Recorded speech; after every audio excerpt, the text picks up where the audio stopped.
नमस्कार बच्चों, डॉक्टर माधुरी की हिंदी क्लास में आप सभी का स्वागत है। आज की क्लास में हम कक्षा 10 हिंदी ब के एकांकी कारतूस को पढ़ने जा रहे हैं, जिसके लेखक हैं हबीब तनवीर।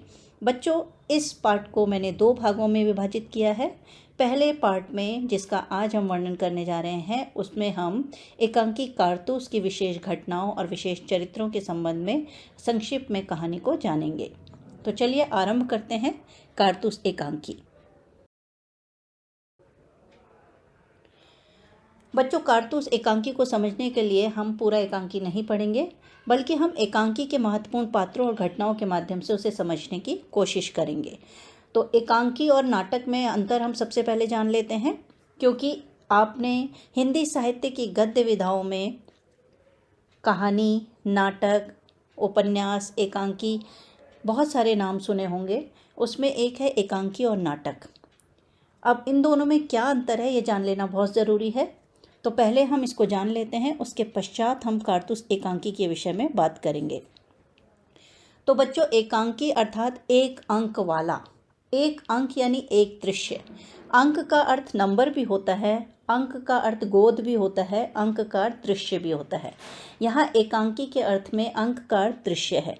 तो जिस नाटक में एक ही अंक यानी एक ही दृश्य हो, वह एकांकी कहलाता है। एकांकी में एक ही दृश्य होता है और नाटक में कई दृश्य होते हैं। दृश्यों के साथ ही उसमें पात्रों की संख्या भी अधिक होती है।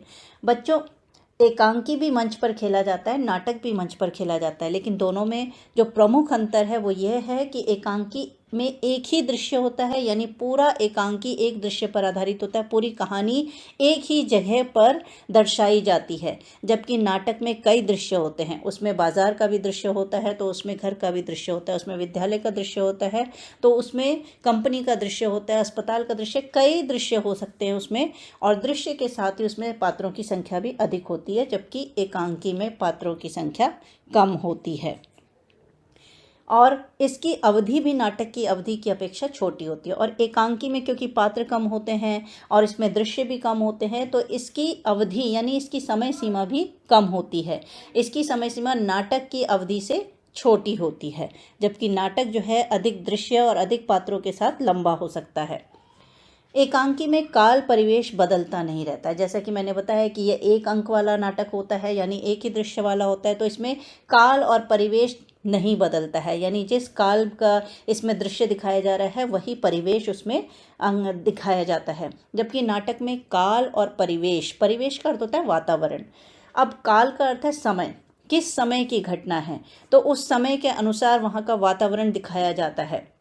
तो वो समय समय पर बदलता रहता है, क्योंकि उसमें कई दृश्य होते हैं, कई पात्र होते हैं, तो उनके अनुसार उसकी भाषा भी होती है, उनके अनुसार उनका काल और परिवेश भी बदलता है। तो ये कुछ मुख्य अंतर हैं एकांकी और नाटक में। अब हम अपने कारतूस एकांकी ओर चलते हैं, एकांकी की ओर चलते हैं। तो अब आप लोगों को एकांकी अवश्य ही समझ में आ जाएगा। तो बच्चों, सबसे पहले हम पाठ प्रवेश जान लेते हैं कि इस एकांकी के अंतर्गत लेखक ने क्या कहना चाहा है। अंग्रेज इस देश में व्यापारी के भेष में आए थे। शुरू में व्यापार ही करते रहे, लेकिन उनके इरादे केवल व्यापार करने के ही नहीं थे।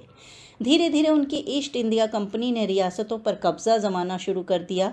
उनकी नीयत उजागर होते ही अंग्रेज़ों को हिंदुस्तान से खदेड़ने के प्रयास भी शुरू हो गए। बच्चों, आप सभी हिंदुस्तान की कथा को जानते हैं कि हिंदुस्तान पर अंग्रेज़ों ने किस तरह से अपना आधिपत्य स्थापित किया था, यानी किस तरह से उन्होंने हिंदुस्तान को अपना गुलाम बनाया था। तो अंग्रेज़ हमारे देश में व्यापारी के वेश में आए थे और शुरू में उन्होंने व्यापार ही किया, लेकिन धीरे धीरे वो व्यापार करते करते पूरे भारत पर अपना अधिकार जमाने में सफल हो गए। और धीरे धीरे उनकी ईस्ट इंडिया कंपनी ने रियासतों पर कब्जा जमाना शुरू कर दिया। यहाँ की छोटी छोटी जो रियासत थी, वहाँ पर अपना कब्जा जमाना शुरू कर दिया और उनकी नीयत उजागर। लेकिन जैसे ही उनकी नीयत के बारे में पता चला कि उनके इरादे क्या है, तो उन्हें हिंदुस्तान से बाहर निकालने के प्रयास भी शुरू हो गए थे। प्रस्तुत एकांकी में एक ऐसे ही जांबाज के कारनामों का वर्णन है जिसका एकमात्र लक्ष्य था अंग्रेज़ों को इस देश से बाहर करना। जांबाज का अर्थ होता है बच्चों जान की बाजी लगाने वाला, यानी बहादुर। तो जांबाज के कारनामों का वर्णन है जिसका एकमात्र लक्ष्य था अंग्रेज़ों को इस देश से बाहर करना। कंपनी के हुक्मरानों की नींद हराम कर देने वाला दिलेर इतना निडर था कि शेर की मांद में पहुंचकर उससे दो दो हाथ करने के लिए कंपनी के खेमे में ही नहीं आ पहुंचा, बल्कि उनके कर्नल पर ऐसा रौब जमाया कि उसके मुंह से भी वे शब्द निकले जो किसी शत्रु या अपराधी के लिए तो नहीं बोले जा सकते। हुक्मरानों का मतलब है बच्चों बादशाह या राजा। कंपनी के राजा की नींद हराम कर देने वाला ये दिलेर इतना निडर था। दिलेर का अर्थ होता है दिलेरी दिखा सके, बहादुरी दिखा सके। निडर जिसको किसी प्रकार का भय ना हो। तो शेर की मांद में पहुंचकर यानी शेर की गुफा में पहुंचकर उससे दो दो हाथ करने के लिए, यहाँ पर ये मुहावरे के रूप में इसका प्रयोग किया गया है कि जैसे शेर की गुफा में पहुंचना आसान नहीं है, शेर की गुफा में पहुंचकर उससे दो दो हाथ करना यानी उसका सामना करना। तो यहाँ पर कंपनी के खेमे में वो पहुंचा था और केवल कर्नल पर ही उसने रौब नहीं जमाया, बल्कि कर्नल के मुख से ऐसे शब्द भी अपने लिए कहलवाए जो किसी शत्रु या अपराधी के लिए नहीं बोले जा सकता। वो शब्द क्या थे और कैसे वो कर्नल के पास पहुंचा, क्या उसने ऐसा किया कि कर्नल भी उसके लिए उसकी तारीफ़ किए बिना नहीं रह सका, इसको हम आगे जानेंगे। तो चलिए अब हम अपने कारतूस एकांकी को विस्तार पूर्वक समझ लेते हैं। बच्चों, कारतूस एकांकी में जंगल का दृश्य है। गोरखपुर के जंगल में कर्नल कालिंज ने लेफ्टिनेंट और कुछ ब्रिटिश सैनिकों के साथ अपना खेमा लगाया हुआ है। ये बच्चों पृष्ठभूमि है इस एकांकी की। अब एकांकी या नाटक किसी को भी जब हम मंच पर खेलते हैं तो उसको खेलने से पहले कुछ संकेतों की ओर हमें ध्यान देना होता है। ये कहानी, नाटक और एकांकी, ये तीनों की लिखने की शैली अलग होती है। कहानी वर्णनात्मक हो सकती है, विवरणात्मक हो सकती है, व्याख्यात्मक हो सकती है, किसी भी तरह की कहानी का वर्णन किया जा सकता है। लेकिन जो नाटक एकांकी है, इनको लिखते समय लेखक को कुछ संकेतों का ध्यान रखना होता है, कुछ दृश्यों का ध्यान रखना होता है, ताकि वह इन संकेतों दृश्यों के माध्यम से जो नाटक मंच पर खेले जाने हैं उनके विषय में, उनके बारे में बता सके कि ये नाटक में कौन सा दृश्य, बैकग्राउंड क्या होनी चाहिए, किस समय का यहाँ पर वर्णन किया गया है, तो उस समय के अनुसार वेशभूषा और उस समय के अनुसार बातचीत, भाषा शैली, इस सब का और वहाँ का वातावरण दिखाना बहुत ज़रूरी होता है। तो इसलिए जो एकांकी और नाटक की शैली होती है उसमें आप देखेंगे कि ब्रैकेट में कुछ संकेत दिए होते हैं। वो संकेत इनके लिए बहुत महत्वपूर्ण हैं। तो ये भी एक तरह के संकेत है। इस एकांकी को यदि आप अपने विद्यालय में मंच पर खेलें तो आपको ये संकेत जो हैं काफ़ी मदद करेंगे उस एकांकी को मंच पर खेलने के लिए। तो कारतूस एकांकी में जंगल का दृश्य है, यानी जब आप इस एकांकी को मंच पर खेलें तो आपको जंगल का दृश्य दिखाना होगा। और गोरखपुर के जंगल में कर्नल कालिंज ने लेफ्टिनेंट और कुछ ब्रिटिश सैनिकों के साथ अपना खेमा लगाया हुआ है। खेमा का अर्थ होता है कैंप। तो यहाँ पर जो कर्नल कालिंज हैं और लेफ्टिनेंट हैं, इन्होंने अपने कुछ सैनिकों के साथ मिलकर एक कैंप लगाया हुआ है। अब आगे हम जानते हैं कि उस कैंप का लगाने का कारण क्या है। और समय क्या है, रात का समय है और सन 1799 की ये घटना है, यानी हमारी आज़ादी से पहले की, बहुत पहले की ये घटना है। तो इसमें एकांकी में जो मुख्य रूप से पात्र है, यानी किन कैरेक्टर्स ने इसमें मुख्य भूमिका निभाई है, यानी कौन कौन से चरित्र हैं जिनका इसमें वर्णन किया गया है। तो जैसे एक है घुड़सवार, फिर है कर्नल कालिंज, लेफ्टिनेंट, सिपाही और सआदत अली। कर्नल कालिंज और लेफ्टिनेंट अपने खेमे में बैठकर आपस में बातें कर रहे हैं। उनकी बातों का मुख्य मुद्दा वजीर अली है, जिसे पकड़ने के लिए उन्होंने जंगल में अपना खेमा लगाया हुआ है। वजीर अली एक जांबाज सिपाही है जो देशभक्त है और अंग्रेज़ों से सख्त नफरत करता है। उसके जीवन का उद्देश्य अवध को अंग्रेज़ों से मुक्त कराना है। बच्चों, यहाँ पर मैं पाठ नहीं पढ़ रही हूँ। आपके पाठ में एकांकी को जिस तरह से लिखा गया मैं वो नहीं पढ़ रही हूँ, बल्कि उस एकांकी को एक सारांश रूप में उसकी घटनाओं के माध्यम से यहाँ पर समझाने की कोशिश की गई है। और इस कोशिश में आप देखिएगा कि बहुत से प्रश्नों के उत्तर आपको मिलते जाएंगे। जैसे कर्नल कालिंज और लेफ्टिनेंट कहाँ बैठकर बातें कर रहे थे और उनकी बातों का मुख्य मुद्दा कौन था और किसे पकड़ने के लिए उन्होंने जंगल में अपना खेमा लगाया हुआ था। तो ये 3-4 प्रश्नों के उत्तर तो आपको पहली 2 पंक्तियों में ही मिल जाएंगे।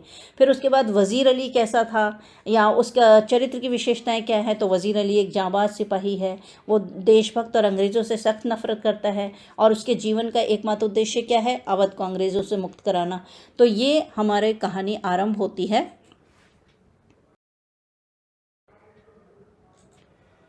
वज़ीर अली अवध के राजा आसिफ उद्दौला का बेटा है और सआदत अली उसका चाचा है। अपने पिता के पश्चात वज़ीर अली अवध की गद्दी संभालता है। लगभग 6 महीने के भीतर ही वह अवध को अंग्रेज़ों के असर से बिल्कुल पाक कर देने में तकरीबन कामयाब हो गया था। पाक कर देने का अर्थ है बच्चों पूरी तरह से साफ कर देना, यानी अंग्रेज़ों के असर से बिल्कुल मुक्त कर देने में वो लगभग कामयाब हो गया था। परंतु अंग्रेज़ों को यह रास नहीं आया, यानी अंग्रेज़ों को यह पसंद नहीं आया, क्योंकि वह अंग्रेज़ों के खिलाफ कार्य कर रहा था, तो इसलिए अंग्रेज़ों को वो पसंद नहीं आया। उन्होंने सआदत अली यानी जो वज़ीर अली का चाचा था उसके साथ मिलकर वज़ीर अली को अवध की गद्दी से उतारकर बनारस भेज दिया।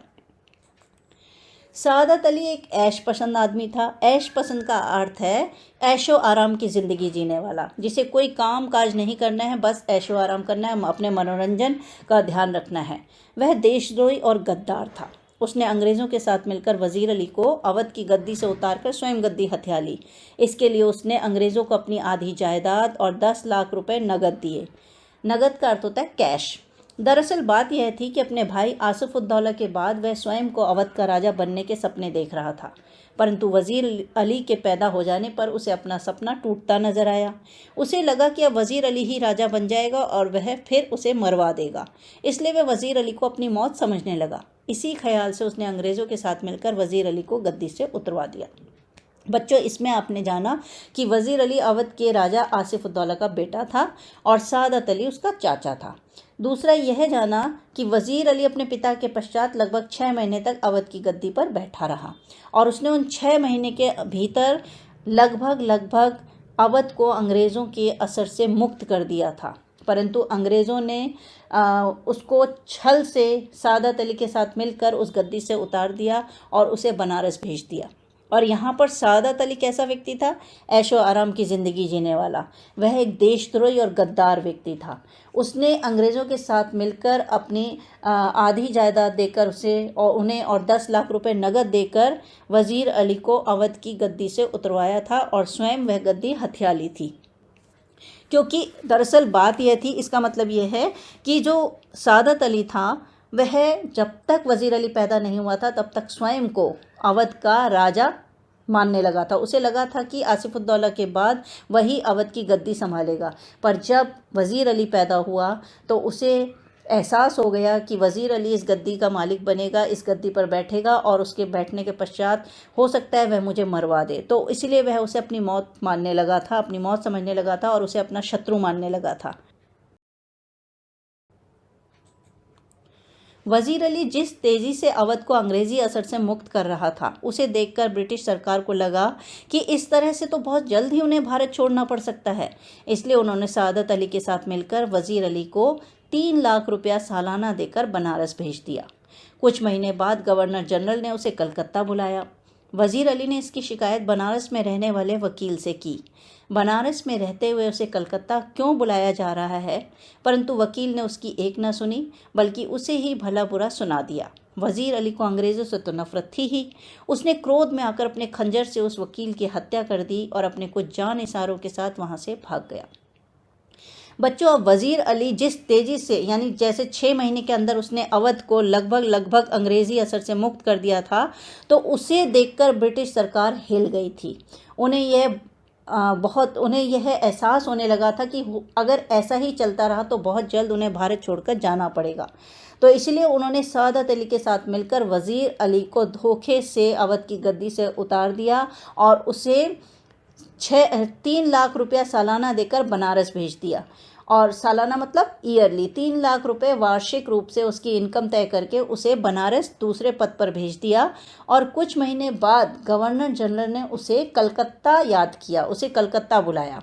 इस बात पर वज़ीर अली को क्रोध आ गया। उसने इसकी शिकायत वहाँ के सरकारी वकील से की, बनारस के सरकारी वकील से की, परंतु वकील अंग्रेज़ों का गुलाम था, तो उसने उसकी एक ना सुनी बल्कि उसे ही बुरा भला कह दिया। अब वज़ीर अली को तो अंग्रेज़ों से नफ़रत थी ही। जब वकील ने भी उसकी बात नहीं सुनी तो उसने क्रोध में आकर अपने खंजर से, खंजर एक छोटी सी चाकू तलवार टाइप होती है, उससे उस वकील की हत्या कर दी और अपने कुछ जान निसारों का अर्थ होता है जान न्यौछावर करने वाले, निसार मतलब न्यौछावर करने वाले यानी बहादुर। तो उसके साथ कुछ बहादुर सिपाही थे, उसके साथी थे, उन कुछ जान निसारों के साथ वे वहाँ से भाग गया। बस तभी से ब्रिटिश सरकार उसे खोज रही है और उसकी खोज के लिए ही कर्नल कॉलिंज और लेफ्टिनेंट जंगल में खेमा लगाकर बैठे हैं। तो बच्चों, अब पता लगा कि यहाँ पर वज़ीर अली की क्यों खोज की जा रही है और उस किसकी खोज के लिए यहाँ पर खेमा लगाया हुआ है। तो अब आप लोगों को यहाँ पर अपने सारे प्रश्नों के उत्तर मिल गए होंगे। अब आगे ध्यान से सुनिए। वज़ीर अली वकील का कत्ल करके अपने कुछ जानिसारों के साथ आजमगढ़ की तरफ भाग गया और आजमगढ़ के बादशाह ने उन लोगों को अपनी हिफाजत में घाघरा तक पहुंचा दिया। तब से उनका काफिला इन जंगलों में भटक रहा है। अब वज़ीर अली जब वकील का कत्ल करके अपने कुछ वीर सिपाहियों के साथ भागा तो वह आजमगढ़ की तरफ गया और जो आजमगढ़ के राजा थे या बादशाह थे, उन्होंने अपनी हिफाजत में उन्हें घाघरा तक पहुंचा दिया। घाघरा एक स्थान का नाम है, वहां तक पहुंचा दिया और तब से कर्नल, लेफ्टिनेंट या ब्रिटिश सरकार को ये लगता है कि वह इन जंगलों में ही अपने साथियों के साथ भटक रहा है, इसलिए इन जंगलों में उन्होंने अपना खेमा लगाया है। कर्नल कॉलिंज और लेफ्टिनेंट खेमे में बैठकर वज़ीर अली की योजना के बारे में बातें कर रहे हैं। उनके अनुसार वज़ीर अली की स्कीम यह है कि वह किसी तरह नेपाल पहुंच जाए, अफ़गानी हमले का इंतज़ार करे, अपनी ताकत बढ़ाए, सादत अली को उसके पद से हटाकर खुद अवध पर कब्ज़ा करे और अंग्रेज़ों को हिंदुस्तान से निकाल दे। बच्चों, ये जो स्कीम है यह वज़ीर अली की नहीं है। यह स्कीम कर्नल कॉलिंज और लेफ्टिनेंट जो है अपने हिसाब से, अपनी सोच के अनुसार बता रहे हैं कि वज़ीर अली की यह योजना हो सकती है कि वह किसी तरह नेपाल पहुंचना चाहे और अफ़गानी हमले का इंतज़ार करे, अपनी ताकत बढ़ाए, यानी जो उसके पास अभी मुट्ठी भर सैनिक हैं उनकी संख्या बढ़ाए वो, और सादत अली को उसके पद से हटाकर खुद अवध पर कब्जा करे और अंग्रेज़ों को हिंदुस्तान से निकाल दे। तो ये है अंग्रेज़ों की सोच है, यह वज़ीर अली की स्कीम नहीं है। पर यह क्वेश्चन आ सकता है, आपको प्रश्न पूछा जा सकता है कि कर्नल कॉलिंज और लेफ्टिनेंट के अनुसार वज़ीर अली की क्या स्कीम थी। तो आपको ये सारा उत्तर लिखना होगा। वकील का कत्ल करने के पश्चात वज़ीर अली के वहाँ से भाग जाने और पकड़ में न आने पर कर्नल और लेफ्टिनेंट यह अंदाज़ा लगाते हैं कि वज़ीर अली अफ़गानिस्तान के बादशाह शाह जमा को हिंदुस्तान पर हमला करने की दावत दे रहा है। अब जिस तरह से वज़ीर अली जो है अपने सैनिकों के साथ इधर उधर भटक रहा था और उनके हाथ नहीं आ रहा था, तो ऐसे में उन्हें एक तो रॉबिन हुड की याद आ जाती है, क्योंकि रॉबिन हुड भी इसी प्रकार का व्यक्ति था जो अमीरों को लूटकर गरीबों की मदद करता था और जंगलों में भटकता था, किसी के हाथ नहीं आता था। तो ऐसे ही यहाँ पर वज़ीर अली भी किसी के हाथ नहीं आ रहा था। तो ऐसे में कर्नल लेफ्टिनेंट ये अंदाज़ा लगाते हैं कि हो सकता है वज़ीर अली अफ़गानिस्तान के बादशाह शाह जमा के साथ मिलकर उन्हें हिंदुस्तान पर आक्रमण करने के लिए निमंत्रण दे दावत दे रहा हो। कर्नल के अनुसार शाह जमा को सबसे पहले टीपू सुल्तान ने दावत दी थी, फिर वज़ीर अली ने और फिर शमशुद्दौला ने। लेकिन कर्नल यह कहते हैं कि शाह जमा को सबसे पहले वज़ीर अली ने नहीं बल्कि टीपू सुल्तान ने दावत दी थी, फिर वज़ीर अली ने और फिर शमशुद्दौला ने भी। तो इन तीनों ने मिलकर ऐसे बादशाह शाह जमा को हिंदुस्तान पर आक्रमण करने की दावत दी है। अब शमशुद्दौला नवाब बंगाल का रिश्ते का भाई था और वह बहुत खतरनाक आदमी था। बच्चों, ये प्रश्न पूछा जा सकता है कि शमशुद्दौला कौन था। तो शमशुद्दौला नवाब बंगाल का रिश्ते का भाई था, निस्बती मतलब रिश्ते का भाई था और बहुत खतरनाक आदमी था। पूरे हिंदुस्तान में कंपनी के खिलाफ एक लहर दौड़ गई थी, इसलिए वज़ीर अली को इस तरह आज़ाद छोड़ देना इनके लिए खतरे से खाली नहीं था। अब अंग्रेज सरकार को ये लगता था कि जिस तरह से शाह जमा को निमंत्रण दिया जा रहा था यहाँ पर आक्रमण करने के, और जिस तरह से वज़ीर अली वकील का कत्ल करके भागा था, उससे ऐसा लग रहा था जैसे पूरे हिंदुस्तान में ब्रिटिश कंपनी के खिलाफ एक लहर दौड़ गई थी, यानी विद्रोह की लहर दौड़ गई थी और बहुत जल्दी अब उन्हें ये हिंदुस्तान छोड़कर जाना पड़ सकता था। इसलिए वज़ीर अली को इस तरह आज़ाद छोड़ देना उनके लिए खतरे से खाली नहीं था। खेमे में बैठे कर्नल और लेफ्टिनेंट अभी वजीर अली के बारे में बात कर ही रहे थे कि तभी सिपाही एक घुड़सवार के आने की खबर देता है। यानी अभी वो रात में अपने खेमे में, अपने उस टेंट में बैठकर बात कर रहे थे, वजीर अली के बारे में बात कर रहे थे कि कैसे पकड़ा जाए उसको, वो तो आदमी है या भूत, किसी के हाथ ही नहीं आ रहा है, इस तरह से गायब हो गया है और है इसी जंगल में लेकिन किसी के पकड़ में नहीं आ रहा है।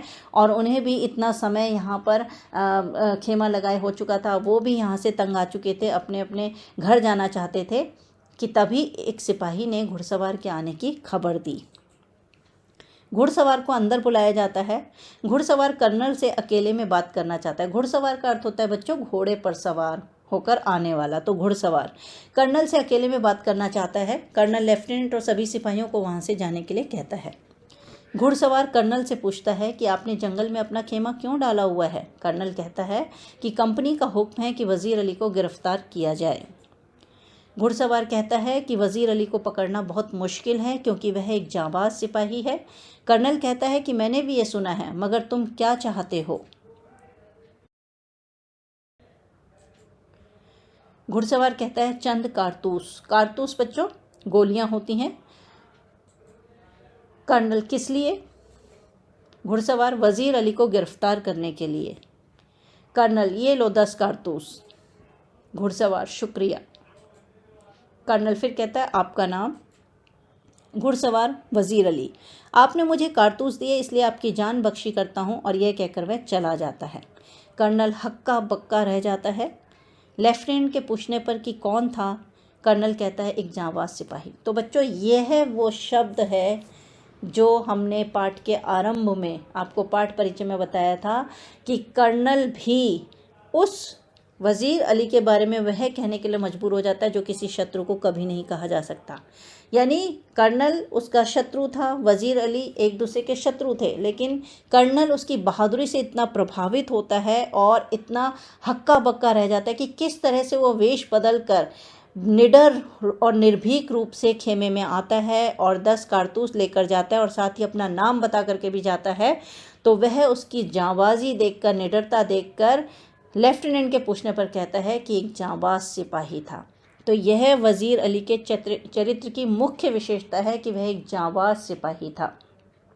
तो बच्चों जिस तरह से हमने ये बातचीत दिखाई इसमें कि पूछा जाता है कि तुम यहाँ किस लिए आए हो, तो कहता है चंद कारतूस लेने, किस वजीर अली को गिरफ्तार, और पूछा जाता है किस लिए आपको ये कारतूस चाहिए, तो कहता है वजीर अली को गिरफ्तार करने के लिए, और किस तरह से वो कारतूस लेके जाता है, शुक्रिया कहता है, अपना नाम बता के जाता है।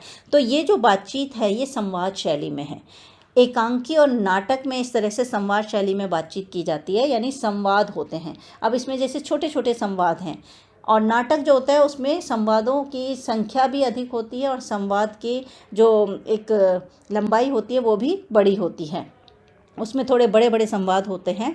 तो ये एक अंतर भी है एकांकी और नाटक में। तो बच्चों ये जो अभी हमने कारतूस एकांकी को अपने तरीके से पढ़ा, उससे हमने ये जाना कि वजीर अली एक सच्चा देशभक्त, जांबाज सिपाही, दृढ़ निश्चयी, निडर और स्वाभिमानी व्यक्ति था। स्वाभिमानी इसलिए क्योंकि उसे अपना स्वाभिमान सबसे प्यारा था। जब उसकी बात वकील नहीं सुनता है तो किस तरह वह वकील की हत्या करके भाग जाता है, ये उसके स्वाभिमान को दर्शाता है।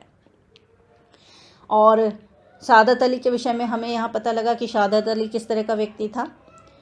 उसके बाद कर्नल और लेफ्टिनेंट के विषय में कि वो यहाँ खेमा क्यों लगाए हुए थे। तो इस तरह से हमने इस पूरे पाठ को समझ लिया, इस एकांकी को हमने समझ लिया। अब अगले अध्याय जो पार्ट होगा इसका, वीडियो का नेक्स्ट पार्ट में हम इससे संबंधित कुछ महत्वपूर्ण प्रश्न उत्तर को बहुत ही आसान तरीके से समझेंगे। तो बस तब तक आप प्रसन्न रहिए, सुखी रहिए, दूसरों को भी खुश रखिए और अपने मन को तो ज़रूर स्वस्थ रखिए, क्योंकि मन के हारे हार है, मन के जीते जीत। और मिलते हैं नेक्स्ट वीडियो में, तब तक के लिए गुड लक।